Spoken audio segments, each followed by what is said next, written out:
Nangangati na naman ang itlog ko, nangangati na naman ang itlog ko, ka. Nangangati na naman ang itlog ko, nangangati na naman ang itlog ko, ka. Yo! What's up YouTube? It's your boy Dashing, and this is the quarterfinals of the CDL. I am one of the coaches of Team Kati Itlog, and this week, we actually have a rematch versus the Sinister Garchomps. So the team we played just last week ended up being our first round opponents. Actually, there was some bullshit that was happening with the league. Like, I don't know, it's such a mess. We were paired against another team, and then 2 days later they changed it up, and like, you know, it's obnoxious, honestly. Easily the worst league I've been to, and I'll probably not return here. But you know, we'll see. Never say never, right? But anyway, we're gonna be facing off against Brook, which is actually our last game as well. Normally, within the playoffs, when it comes to like this format, the player orders are shuffled. So my teammates will be playing other players, but I'm gonna be rematching Brook. Basically, that's how like the shuffle turned out. So, not really much I could have done because I think the set I brought last time was already like the optimal set that covered most of what she could have done. So I just brought like the same set basically. And from, as you can see from team preview, it looks like she brought the same set as well. So it's just gonna be a matter of how things will play out this time. If maybe she changed some items, some moves, and which lead of the ones she'll go to. But yeah, without further ado, let's check out the game, see how that went. So I lead off with Golurk again. He goes Gigalit here. EQ is very free, but he goes for Protect. I'm not sure why. Maybe just to scout if we're... I really don't know why, honestly.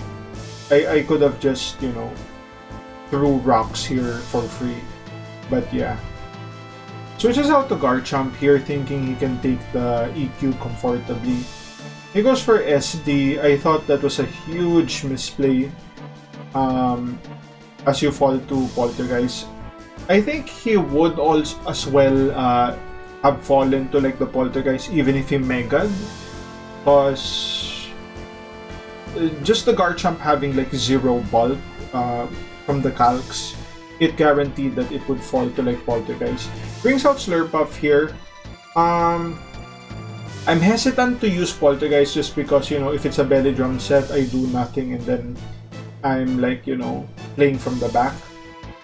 So he goes for webs here, that's fine. I can just spin that out, spin it with Cloyster. I go for an EQ, goes for an energy ball. This is very similar to like the last game we had. Poltergeist gets the kill. Since it's revealed to be lefties, none of the other mons wanted to switch into Poltergeist. Even Dracozol, because you know, Marshadow would have been obliterated, same with Ditto. Dracozol would be within range of like an Ice Shard from that point, so best play was really not to switch out. Marshadow comes here. I kind of thought about going Poltergeist here, but just in case it was like a bulk upset without any item, I just go for EQ here. Didn't really matter. Goes for Sucker Punch. Interesting why he went with Sucker Punch over Sneak, because Sneak is just an all-around better move, like seriously. Reveals to be Life Orb. We bring out Shaman here. We can just revenge this one. As you can see, the Sucker Punch deals less damage than the Sneak. He actually went for Sneak last game. I just have Shaman here take the Fire Fang, because I think either way, since this is actually a banded Dracozol, because that's what like she brought last time. I didn't really calc it right there, because you know, he did go for Fire Fang. I think Fire Fang always killed. Maybe not, because it is like a low base power move, so maybe I should have calculated that. I bring out Necrozma here just to guarantee that, you know, we apply pressure here. He's basically forced to switch out. This is his best win con in this game.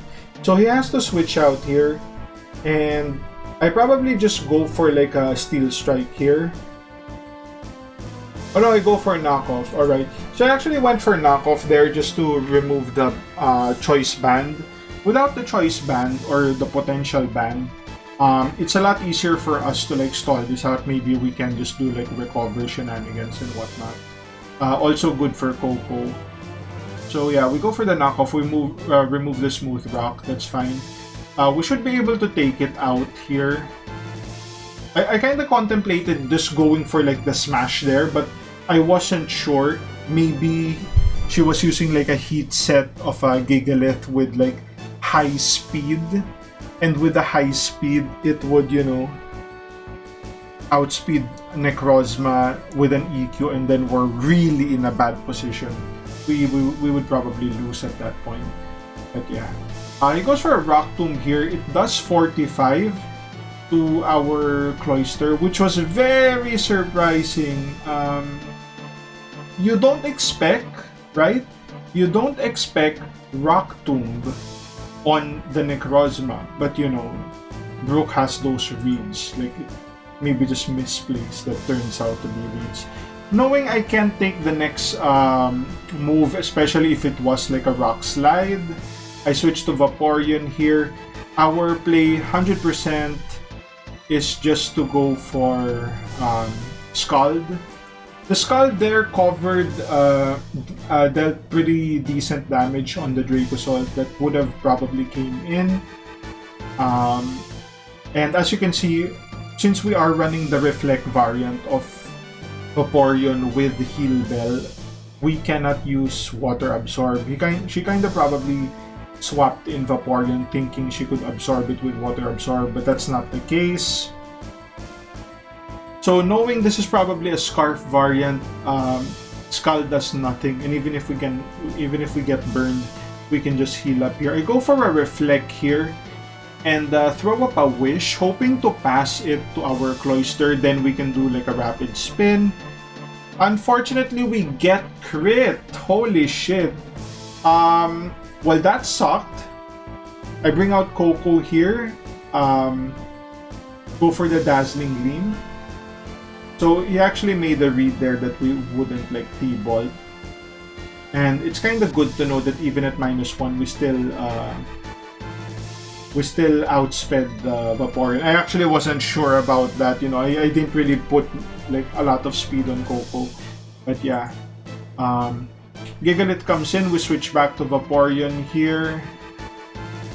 He goes Rock Tomb. 100% our play is always to set up Reflect here, just to make sure we're somewhat protected the next 5 turns. I go for Reflect. Dracozolt comes in.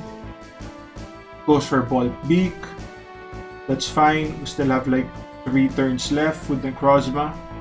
I just go for a Photon Geyser here. Yup. 2 good damage to the Gigalith. 2 turns left. I go for a Photon Geyser. So yeah, it's revealed that he is not like a speedy variant, which is, you know, not, you know, pretty up there. So he goes for EQ. We go for a Photon Geyser here.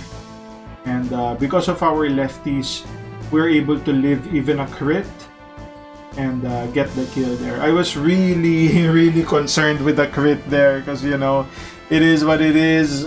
Normally, that's how we lose playoff games. We normally get hacks that way. But with our superior prep there, even with the crit on Necrozma, the crit on, what's this? Cloyster, we still get the W there. Solid win for us. So yeah, at least Brook played pretty well here. Like there were opportunities there with like the Garchomp and the, how do you call this? The Marshadow, how those mons were played that could have been better. But for the most part, she came really close to like taking us out. Like if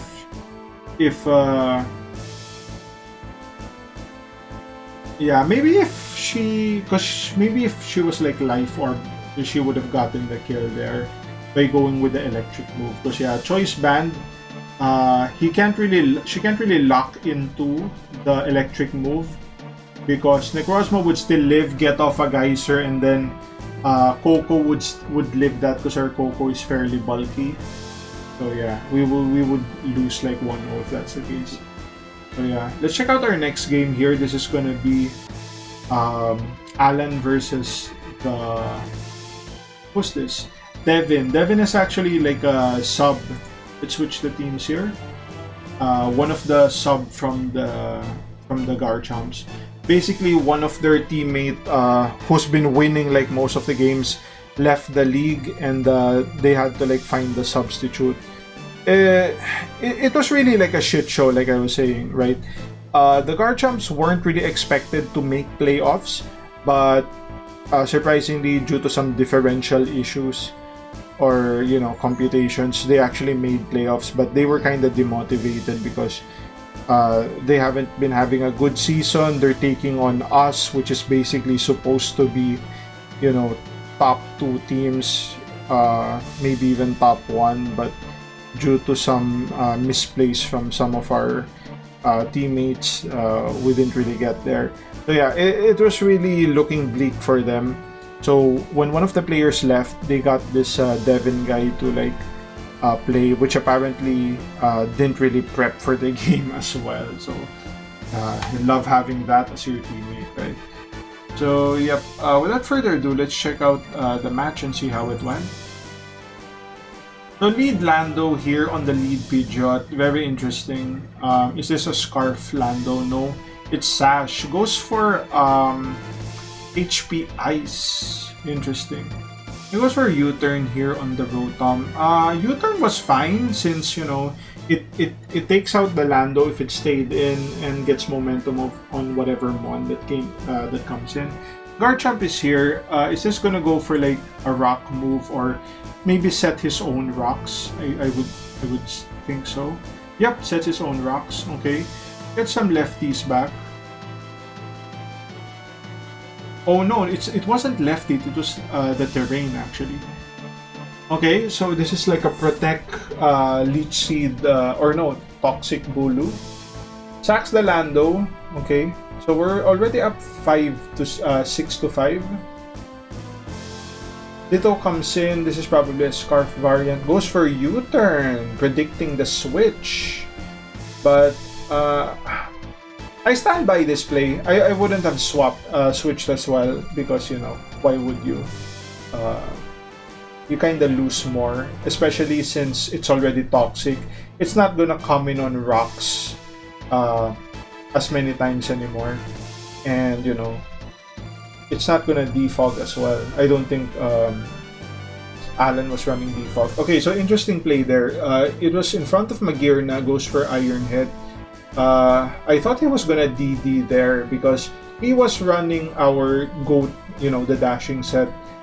Just steal Photon Geyser with DD and recovery.